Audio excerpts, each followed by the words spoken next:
Hello, everybody. You're watching The Political Vigilante. My name is Graham Elwood. I'm joined here by Ron Placone from the YouTube show Get Your News On with Ron. Please hit the like button. Please subscribe. YouTube is unsubscribing people, so make sure you're subscribed. And the question has been asked, do you think pitchforks and burning torches outside of Congress is too much? Well, I mean, I know that's sort of said jokingly, tongue-in-cheek, but I don't know that the Congress realizes, especially Nancy Pelosi, who turned down a Republican stimulus plan before the election, right? Yep. And of course, the Republicans are having a field day with that, as well they should, because they can blame her, even though both parties are culpable in this awful situation we're in. But I don't think Republicans, Democrats, Congress, the Senate, I don't think they really realize what's coming, or they've been getting away with just bitch slapping the American people, that they're just like, they're not going to rise up, because I don't think people realize that the big things that are happening. So December 26th, so they extended everybody's unemployment, right? First of all, the $600 thing ran out the end of August. Then in September-ish or whatever, they came up with another, and they added that either 300 to 400. It was the feds put in 300, and some states kicked in an additional 100, giving it 400. They didn't do that in California. They only gave us an additional 300. So already that $600 thing got cut in half, and now that's over. And now they're just extending your unemployment, and that all runs out right at Christmas. And then what happens is, at that same time, end of December, beginning of January, all of the protections of you can't evict somebody. So our government hasn't paid off anybody's back rent or mortgage, is what they should have done. They didn't. So now everybody out there with anywhere from 3 to 8, 9 months of back rent, now they can evict you. So that means there's going to be mass evictions at the beginning of the year. And no stimulus plan on the horizon? I mean, we're 5 weeks, 6 weeks away from Christmas, from the end of the year. I mean, we're literally less than 6 weeks away from the end of the year, and there's no stimulus. And I don't know that the politicians in both of these awfully corrupt parties realize when 30 million evictions happen, when people are out of money. I mean, we're seeing in video after video after video in LA, in Dallas, in big cities all over the place, and food banks all over the country, big cities, small cities, the lines around the block, miles long, people in their cars. We just saw that in Dallas, 25,000 cars, miles long. People can't. And they interview some people on the streets. They're like, well, the food bank's running low, because most food banks are based on donations, which is it's heartwarming to see all these Americans helping each other out, but we're screwed. We have to help each other out because the federal government isn't doing a goddamn thing. So Ron, my question to you is, do the politicians that in both of these corrupt parties, do they understand what's coming? Absolutely. Graham, they're great people. They have their ear to the ground. They understand the American public, and they care. And they feed them. I heard it from Nancy Pelosi. It's got to be true. They feed them every day. They feed them. No, absolutely not. I mean, I'm at the point now where, I think that everybody deserves to lose their job. I don't think one person in the Congress or Senate should still have their job. I think we should just, in a perfect world, and I tweeted this, I think we should just abolish all of it at this point. Abolish the presidency, abolish the Senate, and replace the House with just a people's legislature. And by the way, the Declaration of Independence gives us the right to do that. Would it be messy as far as like orchestrating something like that and having a people's legislature? Of course. Would it be susceptible to corruption? Yeah, it would be.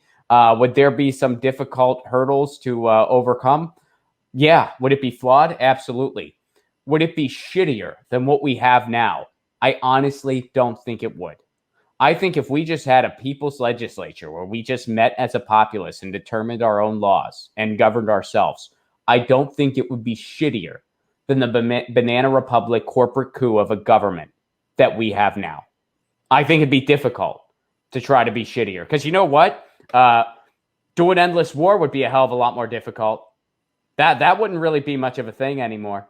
And look around. I mean, look what happened during this pandemic. There's a lot of people, the only reason they're still afloat right now is because of their neighbors, is because of, mutual aid networks that people started organizing and stuff like that. It's not because of the federal government that left the people out in the cold, which, by the way, it's not a, quote, handout to get support during a pandemic. Right. That's one of the things the federal government is for. That's one of the reasons, at least what you're told, that you pay taxes every year. Now, granted, it's not even necessary because of MMT, but still, the agreement that you make, you pay taxes for a number of reasons. One of them being, at least what you're told, again, it's a lie, but what you're told is in the case of a once-in-a-century pandemic, they got your back. So the fact that the American people have basically been told to go fuck themselves while Wall Street has gotten a handout upon handout upon handout upon handout, it's not just a government not looking out for its people. It's a government stealing from its people. It's theft. And every day you need to wake up and you need to realize that they're stealing from you. They've been stealing from you. And all these politicians on Twitter tweeting these nice policies that they're not really doing anything for, trying to appease you, fuck them. Don't like it. Don't retweet it. Ratio it. And every ratio, it should just be a comment saying, what the fuck are you doing to get us closer to that? Because they're all, and then you see people like Marco Rubio going, oh, the media is not nice to Republicans. You're a guy who ducked town halls because you were worried people would troll you too much, and you got away with it. Our entire government is a grift, and they are all guilty until proven guilty, and they should all be replaced, every last one of them. It's a corporate coup, and it's a fucking joke, and I'm sick of it.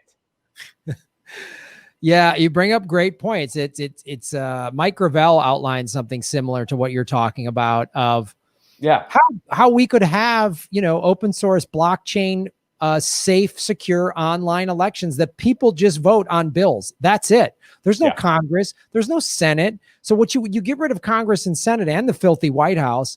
Now, what are the lobbyists going to do? Oh, wow. They might have to sit down and suck their own dicks. That's what they're going to have to do because they're out. They're gone. They're done. And he puts out outlines in his book about how pieces of legislation can only be 500 words. They have to be in plain English. They can't be legally, so you can't hide these things. So what if the American populace, there's this bill up next week. We all got to go online and vote for it. We read it. Oh, yeah, I'm in. We vote for it and they're done. And I'm so sick. And I think that's what it's going to take because the country's so divided. I think that would unite the country is, hey, we're going to wipe out both these filthy parties. You think your party's better than the other one? They're not. They're all awful. And I think most people would go, you know what? If you take out that other party, I'll let you take out mine because my party sucks too. They're all filthy. They're all filthy animals. We're sick of these two shitty choices. Yeah, this is what we're going to do. Let the people actually govern the country. And right. And just so... Well, I was just going to add, just so people don't accuse us of being total idealists here, what would the lobbyists try to do? Well, the lobbyists would try to go over to the people's legislature and influence it. And we see that on ballot measures all over the country. I mean, we saw it here recently in California, especially with Prop 22, where Uber and Lyft spent millions and millions of dollars to get people to vote against their own interests. So there would have to be some protections with all this. It wouldn't be without its flaws. It wouldn't be without its struggles. But would it be better than the, scam of a representative government we have now? I solely believe that it would. And this pandemic has convinced me of that because you know what? This pandemic has really revealed just how ugly our government and the corporatocracy is. But what it also revealed was just how good of a society we are in many ways when it comes to people looking out for each other. There is that side of it. And that's the side that keeps me optimistic and keeps me hopeful, not just in this country, but in humanity in general, quite frankly. So, there is that side of it. And that's why I think we'd be better off with a people's legislature. I do have faith in the American public. I have zero faith in our government, and I have zero faith in our system. Nice. Yeah, you are seeing everybody help each other out. You are seeing a lot of that. Now, the news and the media and the social media and everything, they want us to think that we're all fighting with each other because that's what they need. Because if we all get together, then what we're talking about actually happens. They need us divided so that we don't get together and say, we're burning down Congress. You're done. We're going to set us up. We're done. You're all done. You're all done. So they got to keep us fighting with each other. But I think their arrogance is really going to come back to bite them in the ass around January, February, because all of the markets are going to crash. All of the bubbles, the financial bubbles are going to burst. And I think they have no idea. They have no idea what that's going to do and how Americans are going to react. And it's going to be nuts. And hopefully some good will come out of it, which I think it will. Because I think Americans will be so confronted with how shitty everything is. And they're going to be hungry and on the streets. And they're going to be like, no. And they're going to be forced to rise up. Because I think it's already happening. I mean, even just as little as, so many people are showing up now in a voting booth. Well, figuratively in a voting booth and on the streets. And it's because it's like, yeah, you can't ignore it. It's everywhere. We're amidst a pandemic. It was completely mishandled in every way, shape, and form. And we're seeing how vulnerable our system is. We're seeing where our system has gotten us, where like the smallest, hindrance of the chain breaks it, because we're just this insane capitalistic system eating itself at the behest of the 1%. And we were heading off a cliff, and now we're stuck in a ditch. And the one bright spot of all that is we have a chance to get out of the ditch and drive away from the freaking cliff into the beach. And that's what I hope we do. So do I, Ron Placone. Shave your knuckles for justice. 675 people watching. All right. Welcome, everybody. If you're new to the show, please hit the subscribe button. I go live 4 or 5 days a week, and I drop 2 to 3 clips a day. So subscribe to the channel. We need your subscriptions. YouTube is unsubscribing people at an alarming rate. So please make sure you subscribe. And thanks for watching, everybody. Please hit the like button, the subscribe button. Go to patreon.com/Graham Elwood and rockfin.com/Graham Elwood, where you can support the show. Also, I have a Bitcoin wallet, a Bitcoin Cash wallet, and an Ethereum wallet in the show notes. We're taking cryptocurrency. I have a Coinbase affiliation link. We're going to be getting on some other exchanges. So that's how you support the show. Make sure you hit the subscribe button. YouTube is unsubscribing us at an alarming rate. I have a PayPal button at GrahamElwood.com. I even have a Venmo at Graham-Elwood. There's a lot of ways to support our show. We are getting crushed by YouTube. We've dipped under 73,000 subscribers because of YouTube.